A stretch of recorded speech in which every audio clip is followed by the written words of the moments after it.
भाई साहब सारा रिस्क हुआ तो वो भी मेरा और प्रॉफिट हुआ तो वो भी मेरा। देन बात करी जाए business and owner has same identity, business और ऑनर एक दूसरे से अलग नहीं है, these are not separate legal entities, ये क्या है, सेम है। क्रेडिट कोऑपरेटिव सोसाइटी, इसमें उधार मिल जाता है रीजनेबल रेट पे। And then cooperative housing society, छोटे छोटे घर वर बना दिए जाते हैं इनके मेंबर्स के लिए। तो मैं छोटे मुझे वो नहीं बता रहा कि भाई बैंकिंग सर्विस क्या है, ये क्या है, वो क्या है, जो इंपॉर्टेंट टॉपिक है उस पर मैं फोकस कर ले रहा हूं, जिसमें सबसे ज्यादा इंपॉर्टेंट है प्रिंसिपल्स ऑफ इंश्योरेंस। किसी प्रोजेक्ट के लिए या महीने के लिए, ठीक है, मैंने मान लो कि इस प्रोजेक्ट के आपके साथ पार्टनरशिप की, प्रोजेक्ट खत्म हो गया, पार्टनरशिप गई। Hello everyone, my name is Mayank Singh and आप देख रहे हो कॉमर्स एंड फन, जहां पे टीचर आपको दिल और दिमाग दोनों से पढ़ाते हैं। भाई साहब आज हम करने वाले हैं 11th के मोस्ट इंपॉर्टेंट क्वेश्चंस। अच्छा, मोस्ट इंपॉर्टेंट क्वेश्चंस का मतलब ये मत समझ लेना कि पेपर में यही रखे हुए मिलेंगे, हाँ इनके आने के चांसेस ज्यादा रहेंगे, मोस्ट ऑफ द पेपर आपका इनसे कवर हो जाएगा, बट ये नहीं है कि बाकी सारे क्वेश्चन छोड़ के चले जाने, बाकी सारे क्वेश्चन पे भी फोकस करना है। तो हम स्टार्ट करेंगे सबसे फर्स्ट चैप्टर से जो मोस्ट इंपॉर्टेंट क्वेश्चन देखने को मिलता है, difference between business profession and employment. सबसे ज्यादा प्रोबेबिलिटी रहती है इसके आने की, ठीक है, इनके बीच में डिफरेंस आने की। अच्छा, डिफरेंस ना भी आए तो भी क्या होता है, इनसे कहानी समझ में आ जाती है, बिजनेस के फीचर्स और बहुत सारी चीजें यहाँ पे समझ में आ जाती हैं। तो सबसे बात करी जाए सबसे पहले स्टार्टिंग की, कमिटमेंट की, ठीक है। तो ये क्या होता है, ये एंटरप्रेन्योर के खुद के डिसीजन पे डिपेंड करता है। भाई साहब अगर मैं डिसीजन लूंगा, ठीक है, तभी क्या हो जाएगा, बिजनेस स्टार्ट हो जाएगा। इसकी बात करी जाए तो भाई साहब यहाँ पे मुझे एक प्रोफेशनल डिग्री कंप्लीट करनी पड़ती है। लाइक चार्टर्ड अकाउंटेंट्स के लिए क्या होता है, सीए करनी होती है, उन्हें कंप्लीट करना होता है सीए की डिग्री, ठीक है। डॉक्टर्स के लिए क्या होता है भाई साहब, एमबीबीएस, एमडी जो भी करना होता है वो करना होता है। एम्प्लॉयमेंट के लिए ऐसा कुछ नहीं भाई साहब, एक सर्विस का एग्रीमेंट साइन होता है, मैं जिसके यहाँ पे काम कर रहा हूं उसके यहाँ पे सर्विस का एग्रीमेंट साइन होगा, कहानी खत्म, ठीक है। इन्वेस्टमेंट रिक्वायर्ड की बात करी जाए तो भाई साहब इसमें बिजनेस बड़ा होता है, आपको ज्यादा पैसा इन्वेस्ट करने की जरूरत पड़ती है। यहाँ पे भाई साहब पैसा तो लगाना पड़ता है, लाइक क्लिनिक विनिक खोल रहे हो आप, अपना कोई भी फर्म खोल रहे हो तो थोड़ा मोटा पैसा लगता है। एम्प्लॉयमेंट में भाई साहब सबसे सेफ लगता है मुझे, कोई भी पैसा लगाने की जरूरत ही नहीं। रिस्क इन्वॉल्व की बात करी जाए तो भाई साहब बहुत ज्यादा रिस्क होता है, लेकिन रिस्क है तो इश्क है, जितना ज्यादा रिस्क उतना ज्यादा पैसा। यहां पे बात करी जाए तो कंपैरेटिवली इसके कंपैरिजन में थोड़ा सा रिस्क क्या हो जाता है, कम, सबसे सेफ, ठीक है, हमारा एम्प्लॉयमेंट। ट्रांसफर ऑफ ओनरशिप की बात करी जाए तो it is possible and subjective to fulfil the certain legal formalities, ठीक है। यहां पे क्या होता है, लीगल फॉर्मेलिटीज पूरी करके आप बिजनेस को क्या कर सकते हो, ट्रांसफर कर सकते हो। यहां पे भाई साहब ओनरशिप ट्रांसफर करना पॉसिबल ही नहीं है, जबकि यहां पे बात करी जाए तो यहां पे भी पॉसिबल नहीं है, ठीक है। रिवॉर्ड और रिम्यूनरेशन, यहां पे जो पैसा मिलता है उसे प्रॉफिट बोला जाता है, यहां पे फीस बोली जाती है, और यहां पे वेजेस एंड सैलरीज, वेजेस मजदूरों को, सैलरीज व्हाइट कॉलर जॉब वालों को। आई कहानी समझ में। एक और देख लो, code of conduct. Code of conduct का मतलब क्या होता है, रूल्स एंड रेगुलेशंस, ठीक है। अब business does not required a code of conduct, यहां पे कोड ऑफ कंडक्ट नहीं होता भाई साहब, इनका एथिकल कोड ऑफ कंडक्ट होता है जो सोसाइटी ने बना दिया, ठीक है, जो इनकी क्या कहते हैं सोसाइटी या कह सकते हो कि प्रोफेशनल एसोसिएशन ने बना दिया, वो रूल्स एंड रेगुलेशंस फॉलो करने होते हैं। और यहां पे भी रूल्स एंड रेगुलेशंस होते हैं, बट ये कौन बनाता है, ये एम्प्लॉयर बनाता है, जो मालिक है वो बनाता है। देन उसके बाद बात करी जाए क्वालिफिकेशन की, तो इसको करने के लिए कोई भी क्वालिफिकेशन जरूरी नहीं है भाई साहब। यहां पे अपने को प्रोफेशनल क्वालिफिकेशन चाहिए, सीए की डिग्री कंप्लीट करके तभी मैं क्या कर सकता हूं, इन पे खेल सकता हूं। और सबसे लास्ट में क्या होता है, ये डिपेंड करता है नेचर ऑफ जॉब पे, ठीक है। एम्प्लॉयमेंट में मालिक ने जो रूल्स एंड रेगुलेशंस बना दी, जो क्वालिफिकेशन रख दी, भाई साहब तुम्हें ये जॉब करनी है, टाइपिस्ट की जॉब करनी है तो तुम्हें टाइपिंग आनी चाहिए, तुम्हें किसी और चीज की जॉब करनी है तो तुम्हें वो चीज आनी चाहिए, वो चीज क्या करती है, यहाँ पे मैटर करती है। तो ये हमारा पहला क्वेश्चन था। देन बात करी जाए, आपको पता ही होगा बिजनेस एक्टिविटीज को दो पार्ट में डिवाइड करा जाता है भाई साहब, इंडस्ट्रीज एंड कॉमर्स। पहले हम इंडस्ट्री की बात करते हैं तो भाई साहब इंडस्ट्री में हमारी primary industry, secondary industry and tertiary आ जाता है। प्राइमरी में दो टाइप के आते हैं, एक्सट्रैक्टिव और जेनेटिक। और सेकेंडरी में बात करी जाए तो सेकेंडरी में अगेन दो टाइप आते हैं, मैन्युफैक्चरिंग, कंस्ट्रक्शन। मैन्युफैक्चरिंग में चार टाइप्स आते हैं भाई साहब, एनालिटिकल, सिंथेटिक, प्रोसेसिंग और असेंबलिंग, एक एक करके सबका डिस्कशन करते हैं। सबसे पहले बात करी जाए प्राइमरी में तो एक्सट्रैक्टिव। एक्सट्रैक्टिव में क्या आता है, these industries deal with an extraction and refinement of natural resources. Like आपने देखा होगा ना कि वहां से वो निकाला जाता है, क्या कहते हैं, जितनी भी चीजें माइनिंग वाली टाइप की चीजें, जो भी नेचुरल रिसोर्सेज हैं जमीन से जुड़े हुए होते हैं, उनको निकाला जाता है और उनको क्या करा जाता है, रिफाइन करा जाता है, यूज करा जाता है। ये धान वान टाइप की चीजें, ये सारी चीजें भी क्या होती हैं, जितनी भी फार्मिंग वार्मिंग हो रही है वो सारी किस में आ जाती है, एक्सट्रैक्टिव में आ जाती है। जेनेटिक की बात करी जाए तो these industries are taken activities related to breeding of plant and animals that can use to further reproduction, आगे फर्दर रिप्रोडक्शन के लिए। लाइक आपने पोल्ट्री फार्मिंग देखी होगी, ठीक है, गोट फार्मिंग देखी हो, कैटल फार्मिंग देखी हो, वो सब किसमें आ जाता है, इसमें आ जाता है। देन बात करी जाए सेकेंडरी की तो सेकेंडरी में क्या होता है, फर्स्ट में हम एग्रीकल्चर से जुड़ी हुई सारी एक्टिविटीज परफॉर्म करते हैं। अब उनसे जो रॉ मटेरियल्स आया है उनको क्या करते हैं, रिफाइन करते हैं हम किसमें, अगेन सेकेंडरी इंडस्ट्री में। तो सेकेंडरी इंडस्ट्री में सबसे पहला पॉइंट आ जाता है मैन्युफैक्चरिंग। मैन्युफैक्चरिंग में एनालिटिकल, सिंथेटिक, प्रोसेसिंग और असेंबलिंग, एक एक की बात कर लेते हैं। एनालिटिकल की बात करी जाए तो these industries analyse a single product, raw material एक सिंगल प्रोडक्ट होगा एंड देन रिफाइन, ठीक है, जैसे पेट्रोल की बात करी जाए, पेट्रोलियम की एक सिंगल प्रोडक्ट आया, उससे हमने मल्टीपल प्रोडक्ट्स बना दिए, फॉर एग्जांपल केरोसिन ऑयल बना दिया, ठीक है, एलपीजी गैस बना दी, ठीक है, उसी से डीजल बन गया, पेट्रोल बन गया, तो मतलब एक ही प्रोडक्ट से क्या हो रहा है, मल्टीपल प्रोडक्ट्स बनाए जा रहे हैं। सिंथेटिक की बात करी जाए तो these industries combine different raw material, बहुत सारे रॉ मटेरियल्स को कंबाइन करके एक प्रोडक्ट बनाया जाता है। फॉर एग्जांपल कॉस्मेटिक्स की बात करी जाए, बहुत सारी चीजें पड़ती हैं एंड उससे क्या बनता है, एक प्रोडक्ट बनता है, तो ये क्या हो जाएगा, हमारा सिंथेटिक का पार्ट हो जाएगा। देन उसके बाद प्रोसेसिंग, भाई एक ही प्रोडक्ट को प्रोसेस करते करते करते करते सही करते करते फाइनल प्रोडक्ट बनाया जाता है। फॉर एग्जांपल शुगर की इंडस्ट्री की बात कर ली जाए, शुगर की इंडस्ट्री में क्या होता है, एक ही प्रोडक्ट को क्या करा जाता है, प्रोसेस करते करते करते करते फाइनल प्रोडक्ट बना दिया जाता है, चीनी बना दी जाती है। पहले वो शुगर केन से स्टार्ट होता है तो वो कहानी आ जाती है। असेंबलिंग इंडस्ट्री में क्या होता है, कई सारे मल्टीपल क्या कहते हैं स्पेयर पार्ट्स को कंबाइन करके एक प्रोडक्ट बनाया जाता है, लाइक ये टीवी वीवी ये टाइप की जितनी भी क्या कहते हैं अप्लायंसेज हैं इलेक्ट्रॉनिक की, वो सारी इसमें आ जाती हैं। आगे बढ़ा जाए, ठीक है। देन उसके बाद इसी का सेकंड पार्ट होता है कंस्ट्रक्शन, ये जो रोड वोड घर वर बनते हैं वो सारे इसी के पार्ट होते हैं। और टर्शियरी सेक्टर से एक्सिलरीज टू ट्रेड भी बोल सकते हैं, उसका पार्ट होता है जिनमें सर्विसेज का खेल चलता है, like banking, insurance, warehousing, transportation, ये क्या हो जाता है, इसका पार्ट हो जाता है एक्सिलरी टू ट्रेड का। रोल ऑफ कॉमर्स की बात करी जाए तो भाई साहब ट्रेड के काम क्या है, ठीक है, हिंड्रेंस ऑफ पर्सन दूर करना, जो ट्रेड हम करते हैं उसका हिंड्रेंस, हिंड्रेंस का मतलब क्या है, ऑब्स्टिकल, प्रॉब्लम, उसको खत्म करना। दूसरा क्या होता है, insurance, risk, hindrance of risk खत्म कर देता है। देन ट्रांसपोर्ट की बात करी जाए तो हिंड्रेंस ऑफ प्लेस, एक जगह से सामान दूसरी जगह पे इजीली पहुंच सकता है। बैंकिंग की बात करी जाए तो हिंड्रेंस ऑफ फाइनेंस, भाई साहब पैसा कहीं से भी आ जाएगा ना, वो वाला हिसाब होता है। देन उसके बाद स्टोरेज एंड वेयर हाउसिंग की बात करी जाए तो रिमूव हिंड्रेंस ऑफ स्टोरेज, ठीक है, स्टोरेज की प्रॉब्लम को खत्म करता है। इनके बारे में थोड़ा सा डिटेल में पढ़ लेना। ट्रेड की बात करी जाए तो भाई साहब दो तरह के ट्रेड होते हैं, एक्सटर्नल और इंटरनल। इंटरनल बोलते तो विद इन कंट्री, और विद कंट्री से बाहर वो क्या हो जाता है, एक्सटर्नल। इसमें दो टाइप के आते हैं, रिटेलर एंड होलसेलर। जो सीधा कंज्यूमर से डील करता है रिटेलर, और जो क्या करता है जितने भी रिटेलर से डील करता है उसे होलसेलर बोला जाता है। इधर की बात करी जाए इंपोर्ट, बाहर से सामान मंगाना, एक्सपोर्ट बाहर सामान भेजना, और इंट्रापोर्ट, इंट्रापोर्ट का मतलब क्या है, बाहर से सामान मंगा के कहीं और भेज देना।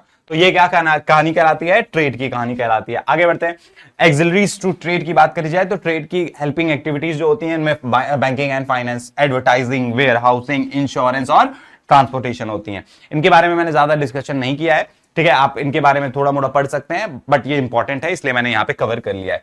फॉर्म्स ऑफ बिजनेस ऑर्गेनाइजेशन की बात करी जाए तो भाई साहब ये हमारे पास different different forms of business organization है, जिनमें sole proprietorship, joint Hindu family, partnership, cooperative society और जॉइंट स्टॉक कंपनी, इनकी कहानी चलती है। अब ध्यान से सुन लेना, ये जितने भी हैं, ठीक है, इनका मैंने एक वन शॉट अपलोड किया है फॉर्म्स ऑफ बिजनेस ऑर्गेनाइजेशन, भाई जब जाके देख लो, सबके फीचर्स, लिमिटेशंस और क्या कहते हैं मेरिट्स, डीमेरिट्स सबके इंपॉर्टेंट है, चाहे जितने भी हैं, ठीक है, इनको आप स्किप नहीं कर सकते। तो इनको मैंने यहां पे कवर नहीं किया भाई साहब, टाइम वेस्ट हो जाएगा।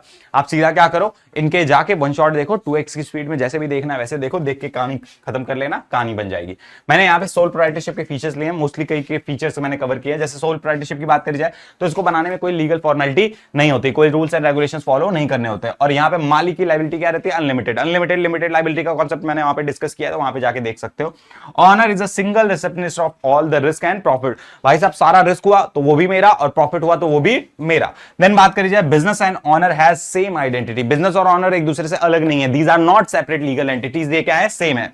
और सारे डिसीजंस मैं मालिक अपने हिसाब से क्या कर सकता हूं, ले सकता हूं। और इसमें बात करी जाए तो ये कंटिन्यूटी बिजनेस में नहीं रहती। कंटिन्यूटी का मतलब क्या है, अगर मैं निपट गया, कुछ भी हो गया, तो वो बिजनेस क्या हो जाएगा, खत्म हो जाएगा। आगे बात करी जाए, ठीक है, features of joint Hindu family, joint Hindu family की बात करी जाए तो ये अनलिमिटेड एग्जिस्टेंस अचीव करता है, ठीक है, चलता रहता है, ठीक है, इसके रुकने की कोई कहानी नहीं होती, ठीक है। परपेंचुअल जिसको बोलते हैं परपेंचुअल एग्जिस्टेंस, वो ये क्या करता है, एग्जिस्ट करता है। इसका मतलब क्या है भाई, पूरी फैमिली में जो एल्डेस्ट मेल मेंबर होगा, एल्डेस्ट मेल मेंबर, जैसे एग्जांपल लिए मेरी फैमिली में दादाजी है, तो वो दादाजी क्या कहलाएंगे, इस बिजनेस के कर्ता कहलाएंगे। उनकी डेथ के बाद उसके उनसे बड़ा जो सबसे एल्डेस्ट मेल मेंबर होगा वो क्या बन जाएगा, कर्ता बन जाएगा।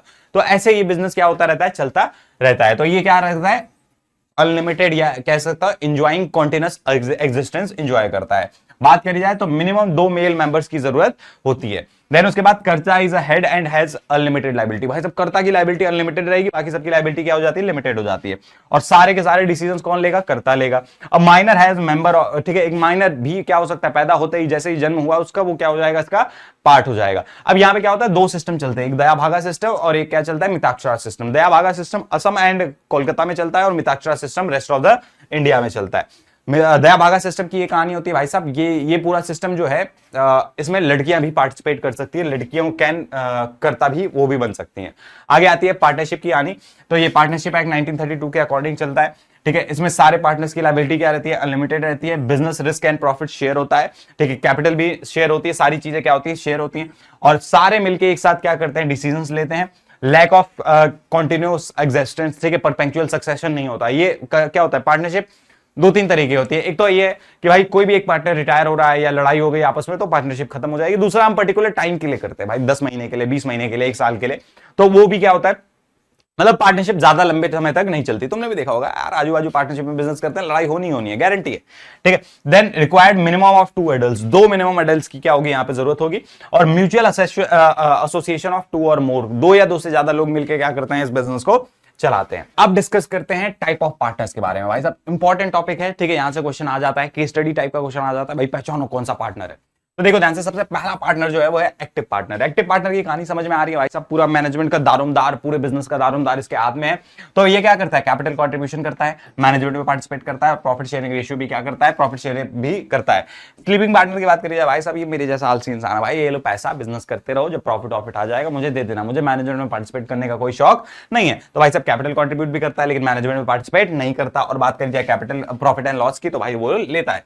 सीक्रेट पार्टनर की बात करी जाए तो कहता भाई मैं काम तो सारा करूंगा लेकिन मेरा नाम पब्लिक में आना नहीं चाहिए। तो ये क्या करता है, कैपिटल कंट्रीब्यूट भी करता है, मैनेजमेंट में भी सीक्रेटली पार्टिसिपेट करता है और प्रॉफिट शेयरिंग रेशियो भी रखता है। देन उसके बाद आता है नॉमिनल पार्टनर। नॉमिनल पार्टनर क्या होता है, हम किसी का नाम यूज कर रहे हैं और उस बंदे को पता है कि भाई हम उसका नाम यूज कर रहे हैं बकायदा, ठीक है। तो इस पार्टनर को क्या बोला जाता है, नॉमिनल पार्टनर। अब यहां पे क्या कहानी आती है भाई साहब, ये कोई भी पैसा नहीं डालते, ये फीस अपनी चार्ज करके साइड निकल जाते हैं, इनका मैनेजमेंट में भी पार्टिसिपेशन नहीं होता। बट हाँ, ये प्रॉफिट शेयर रेशियो भी नहीं एग्जिस्ट करते, इनकी लायबिलिटी, अच्छा ये जितने भी पार्टनर्स है सबकी लायबिलिटी क्या रहती है, अनलिमिटेड रहती है। आगे आता है partner by estoppel. Partner by estoppel में क्या होता है, कोई ऐसा बंदा आके खुद ही एक्ट करके दिखा दे दूसरों के सामने, बाहर वालों के, आउटसाइडर के सामने कि भाई मैं इस कंपनी का क्या हूं, पार्टनर हूं, ठीक है, इस फर्म का क्या हूं, पार्टनर हूं। बट एक्चुअल में वो पार्टनर ना हो, उसे क्या बोला जाता है, पार्टनर बाय स्टॉपल। तो इसने कैपिटल कंट्रीब्यूट नहीं करी भाई, जब पार्टनर ही नहीं है तो कैपिटल क्यों देगा। मैनेजमेंट में पार्टिसिपेट करने दूंगा क्या, नहीं करने दूंगा भाई साहब। प्रॉफिट शेयरिंग रेशियो भी क्या है, प्रॉफिट एंड लॉस भी ये नहीं देख सकता। देन उसके बाद बात करी जाए partner by holding out. Partner by holding out और नॉमिनल दोनों सिमिलर लगते हैं, बस दोनों में एक फर्क होता है। जैसे नॉमिनल में क्या था, मैं दूसरे का नाम यूज कर रहा था और उस बंदे को पता था, उसने परमिशन दे रखी थी उसकी परमिशन से। यहां पे क्या कर रहा हूं, मैं दूसरे का नाम यूज कर रहा हूं, उसने मुझे परमिशन नहीं दी है और बंदे को पता लग जा रहा है, फिर भी वो एक्शन नहीं ले रहा मेरे खिलाफ, तो इसे क्या बोला जाता है, पार्टनर बाय होल्डिंग आउट। भाई अब अगेन ये पार्टनर नहीं है तो पैसा क्यों डालेगा, मैनेजमेंट में पार्टिसिपेट क्यों करेगा और प्रॉफिट शेयरिंग रेशियो में क्यों आएगा। तो यहां पे हमने टाइप ऑफ पार्टनर्स डिस्कस कर लिया और इन सबकी लायबिलिटी क्या रहती है, अनलिमिटेड रहती है। आगे मूव करते हैं। देन उसके बाद बात करी जाए, 2 टाइप की पार्टनरशिप होती है भाई, on the basis of duration और on the basis of liability, ठीक है। सबसे पहले on the basis of duration की बात करी जाए तो पार्टनरशिप एट विल, मतलब हमारी इच्छा से चलती रहेगी, जब तक चलती रहेगी तब तक चलती रहेगी। और दूसरा पर्टिकुलर पार्टनरशिप, माई किसी प्रोजेक्ट के लिए या महीने के लिए, ठीक है, मैंने मान लो कि इस प्रोजेक्ट के लिए आपके साथ पार्टनरशिप की, प्रोजेक्ट खत्म हो गया, पार्टनरशिप गई, ठीक है। और यहां पे मैंने क्या कर लिया, 2 साल के लिए हम पार्टनर रहेंगे, 2 साल बाद पार्टनरशिप क्या हो जाएगी, खत्म हो जाएगी। दूसरा आता है जनरल पार्टनरशिप, भाई सब चलती रहेगी वाला हिसाब है। दूसरा आता है limited liability partnership. Limited liability partnership में एक बंदे की कम से कम लायबिलिटी क्या होनी चाहिए, अनलिमिटेड होनी चाहिए। और जिनकी भी लायबिलिटी लिमिटेड है भाई साहब, वो मैनेजमेंट में पार्टिसिपेट नहीं कर पाएंगे, तो इसे क्या बोला जाता है, लिमिटेड लायबिलिटी पार्टनरशिप, ठीक है, LLP बोला जाता है, लिमिटेड लायबिलिटी। अच्छा, इसको रजिस्टर कराना कंपलसरी है, ऊपर वाले किसी को भी रजिस्टर कराना कंपलसरी नहीं है। देन उसके बाद पार्टनरशिप डीड आ जाता है और सबके जो भी क्या कहते हैं मेरिट्स एंड डिमेरिट्स हैं वो तो है ही है। देन उसके बाद आता है कोऑपरेटिव सोसाइटी। कोऑपरेटिव सोसाइटी की बात करी जाए तो इसकी सेपरेट लीगल एंटिटी है, मतलब बिजनेस एंड जो मालिक है वो क्या है, अलग है। डेमोक्रेटिक फॉर्म ऑफ ऑर्गेनाइजेशन है भाई, सबको एक वोट मिलता है, सब अपने हिसाब से क्या कर सकते हैं, उसका बोर्ड ऑफ डायरेक्टर चुन सकते हैं। मेंबरशिप इज वॉलंटरी बेसिस, ठीक है, आपको अपनी इच्छा से ज्वाइन करना है, ऐसा नहीं है कि आप मतलब काम करने के लिए यहाँ पे लोग आते हैं, हेल्प करने के लिए लोगों की। Liability of member is limited, ठीक है, अभी तक क्या हो रहा था, सबकी लायबिलिटी अनलिमिटेड थी, यहाँ पे लायबिलिटी क्या हो चुकी है, लिमिटेड हो चुकी है। सर्व सोशल वैल्यूज, ठीक है, ये क्या होता है, सोशल वेलफेयर के लिए ही बनाए जाते हैं। अगेन मेरिट्स और डीमेरिट्स सबकी पढ़ लेना।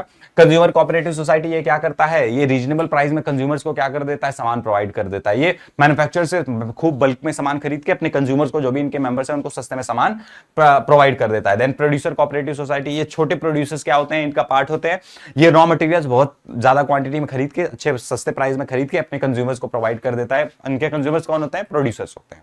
ठीक है। देन मार्केटिंग कोऑपरेटिव सोसाइटी, ये हेल्प करते हैं किसानों की, मैन्युफैक्चरर्स की, कि वो अपना सामान कहां बेच सके।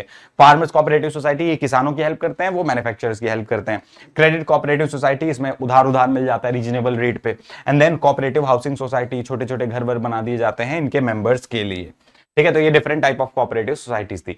यानी उसके बाद ज्वाइंट स्टॉक कंपनी की बात आती है, तो joint stock company is a artificial person. जब आर्टिफिशियल पर्सन है तो भाई इसकी कॉमन सील एग्जिस्ट करेगी। कॉमन सील को हिंदी में मुहर ओवर बोलते हैं, सिग्नेचर। ठीक है, ये सेपरेट लीगल एंटिटी है, ये बिजनेस से अलग रहती है।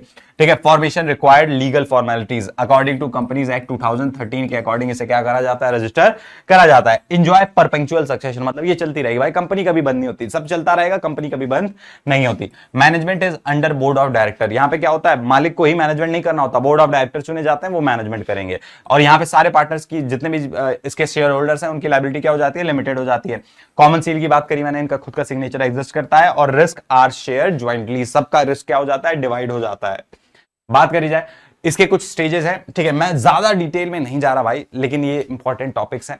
कंपनी सबसे ज्यादा इंपॉर्टेंट है, अगर सारे टॉपिक्स की बात करूं तो सबसे ज्यादा इंपॉर्टेंट क्या है, कंपनी है। तो इसके कुछ ये 4 स्टेजेस है, लाइक प्रमोशन स्टेज, जहां पे प्रमोटर फंक्शंस परफॉर्म करे जाते हैं। देन उसके बाद इनकॉर्पोरेशन स्टेज, सब्सक्रिप्शन स्टेज, और क्या कहते हैं, कमेंसमेंट ऑफ बिजनेस स्टेज। ये सारे के सारे डिफरेंट क्या है, स्टेजेस हैं। इनके बारे में थोड़ा सा अच्छे से डिटेल में जाके देख लेना। क्लॉजेज ऑफ एमओए, ठीक है, एमओए और एओए भाई साहब बहुत ज्यादा इंपॉर्टेंट टॉपिक है, इनसे क्वेश्चन आएगा। ये आएगा, इनमें नेम क्लॉज होता है, नाम वाम लिखा जाता है, रजिस्टर्ड ऑफिस क्लॉज होता है, इसको सिचुएशन क्लॉज भी बोलते हैं, objective clause, liability clause, association clause and capital clause, ये करके अलग अलग इसमें सेक्शंस बनाए गए होते हैं और उनमें सारी डिटेल्स लिखी गई होती है। अच्छा, एक चीज दिमाग में रख लेना कि memorandum of association is a क्या कहते हैं, primary document, and article of association is secondary document. ठीक है, बिजनेस के आउटसाइडर से डील करने के लिए मेमोरेंडम ऑफ एसोसिएशन बनाया जाता है, और बिजनेस के विद इन एरिया में उसको चलाने के लिए क्या करा जाता है, आर्टिकल ऑफ एसोसिएशन बनाया जाता है। दोनों के बीच में डिफरेंस प्लीज कर लीजिएगा, इंपॉर्टेंट है। देन उसके बाद आते हैं हम भाई साहब पब्लिक सेक्टर एंटरप्राइज पे। 3rd चैप्टर हमारा स्टार्ट हो चुका है, जिसमें डिपार्टमेंटल अंडरटेकिंग, स्टैट्यूटरी कॉर्पोरेशन और गवर्नमेंट कंपनीज का नाम आता है। ठीक है, एक एक करके बात करते हैं। मैं यहीं पे एक बारी में तीनों का क्या कर दे रहा हूं, डिस्कशन कर दे रहा हूं। फॉर्मेशन की बात करी जाए तो ये मिनिस्ट्री की एक्सटेंशन होते हैं, उसके अकॉर्डिंग फॉर्म बनने जाते हैं, और इसमें क्या होता है, special act of parliament pass होता है। यहां पे बात करी जाए तो ये according to companies act 2013 register होता है, 1956 लिख दिया, मेरी गलती। ठीक है, ऑनरशिप की बात करी जाए तो यहाँ पे पूरा गवर्नमेंट ओन करती है। ये क्या होता है, ये स्टेट या गवर्नमेंट ओन करती है, मतलब एक तरह से कह सकते हैं गवर्नमेंट ही। और यहाँ पे क्या होता है, 51% शेयर्स गवर्नमेंट के होते हैं, बाकी प्राइवेट सेक्टर भी इनमें शेयर्स खरीद सकता है। कैपिटल फाइनेंसिंग की बात करी जाए तो भाई पूरा का पूरा पैसा कहां से आता है, गवर्नमेंट से आता है, ये उधार नहीं लेते। ठीक है, जबकि इनकी बात करी जाए तो ये क्या करते हैं, ये भी पैसा पूरा गवर्नमेंट से लेते हैं, लेकिन ये उधार की फॉर्म में लेते हैं, ये अपने फाइनेंसेस इंडिपेंडेंटली मैनेज करते हैं। और यहाँ पे क्या होता है, गवर्नमेंट और प्राइवेट सेक्टर दोनों मिलकर इनको उधार देते हैं। पब्लिक अकाउंटेबिलिटी की बात करी जाए भाई, सबसे ज्यादा पब्लिक अकाउंटेबिलिटी डिपार्टमेंटल अंडर की, भाई सीधा गवर्नमेंट का डिपार्टमेंट है, उससे थोड़ी सी कम स्टैट्यूटरी कॉर्पोरेशन, और सबसे कम देखा जाए तो गवर्नमेंट कंपनी के। लेकिन जो इनकी सबसे कम है, ठीक है, वो कई लेवल पे बहुत ज्यादा क्या कहते हैं, इनकी अकाउंटेबिलिटी हो जाती है। देन बात करी जाए लीगल स्टेटस की, तो इनकी कोई भी सेपरेट लीगल एंटिटी नहीं होती, it's a part of government. ये सेपरेट लीगल एंटिटी है, ये सेपरेट लीगल एंटिटी है। सुटेबिलिटी की बात करी जाए तो जहां पे पब्लिक इंटरेस्ट, ठीक है, सीक्रेसी, डिफेंस, ये सारी चीजें वहां पे ये रहता है। ये कहां पे है भाई, इंडस्ट्रियल सेक्टर, कॉमर्स वाले सेक्टर में क्या रहता है, इंपॉर्टेंट रहता है। और ये कहां पे रहता है, जहां पे कैपिटल गुड्स का खेल चलता है, वहां पे क्या होता है, जरूरी होता है। आगे बात करी जाए एमएनसी की बात कर लिया, ग्लोबल कॉर्पोरेशन या जिनको मल्टीनेशनल कंपनीज, मल्टीनेशनल कंपनीज बोला जाता है, इनसे भी क्वेश्चन आ जाता है। अच्छा, यहां पे भी सबकी मैंने मेरिट्स डीमेरिट्स नहीं कराई हैं, प्लीज उन पे फोकस कर लीजिएगा, फीचर मेरिट्स डीमेरिट्स पे। सबसे पहला ह्यूज कैपिटल बेस, भाई पैसा इनके पास बहुत होता है, एक से ज्यादा कंट्रीज में ऑपरेट करते हैं ना, बहुत पैसा होता है। फॉरेन कोलैबोरेशंस, ये जिस देश में जाते हैं वहां की किसी लोकल कंपनी के साथ क्या कर लेते हैं, कोलैबोरेशन कर लेते हैं। Huge investment in research and development, ये अपने रिसर्च एंड डेवलपमेंट में अच्छा खासा पैसा क्या करते हैं, खर्च करते हैं।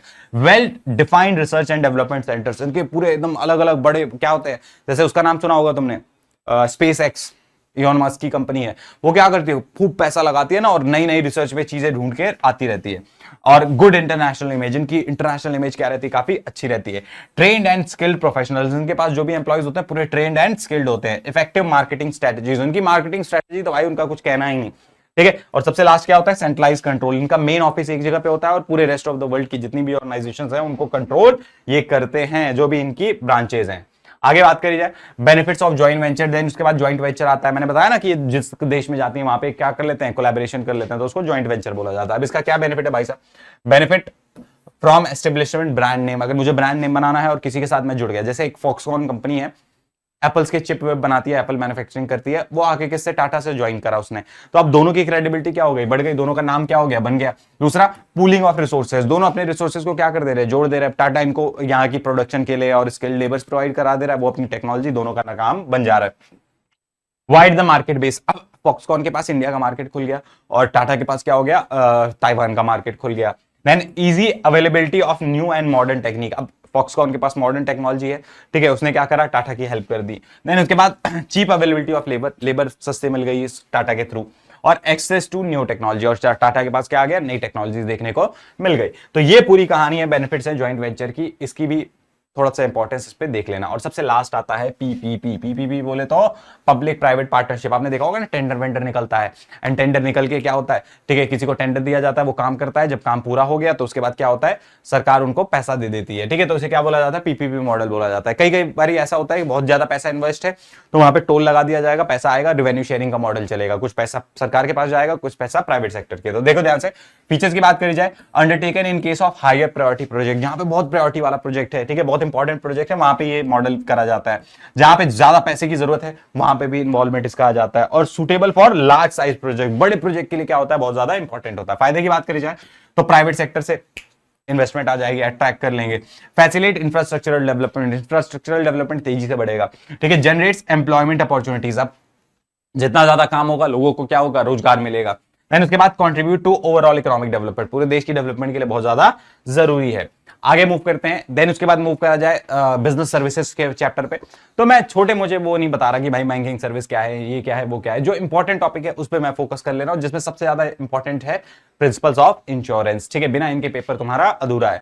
तो सबसे पहला इंश्योरेंस क्या कहता है, utmost good faith. Utmost good faith का मतलब क्या है भाई साहब, दोनों पार्टीज को क्या करना चाहिए, हर एक चीज बता देनी चाहिए, कुछ भी छुपाना नहीं चाहिए। जैसे एग्जांपल के लिए एक पेशेंट को कैंसर हो रखा है और उसने जाके इंश्योरेंस करवा लिया, और उसके बाद 1-2 साल बाद जब उसकी डेथ हुई तो इंश्योरेंस का क्लेम ले लिया, तो भाई ऐसे नहीं चलेगा। या क्या कहते हैं, जो पार्टी है, जो इंश्योरर है, उसको भी बताना पड़ेगा कि भाई साहब, ठीक है, ये पॉलिसीज में ही क्या होगा, आपको इंश्योरेंस का पैसा मिलेगा। तो इसको क्या बोला जाता है, एटमोस्ट गुड फेथ, मतलब दोनों पार्टीज को कुछ छुपाना नहीं है। दूसरा, इंश्योरेबल इंटरेस्ट, भाई मैं जिस चीज का इंश्योरेंस करा रहा हूं उसका, उससे मेरा कोई लेना देना होना चाहिए, मेरा कुछ इंटरेस्ट होना चाहिए, इकोनॉमिक इंटरेस्ट होना चाहिए, सोशल क्या कहते हैं, साइकोलॉजिकल इंटरेस्ट होना चाहिए। अब मैं सड़क पे किसी भी चलते हुए क्या करूं, किसी का इंश्योरेंस करवा दूं, फिर अगले दिन उसको मार के और कहूं कि इसके इंश्योरेंस का पैसा मुझे दे दो, तो भाई यहाँ पे मेरे को इंश्योरेंस का पैसा नहीं मिलेगा। क्यों? क्योंकि मेरा इंश्योरेबल इंटरेस्ट यहाँ पे नहीं है।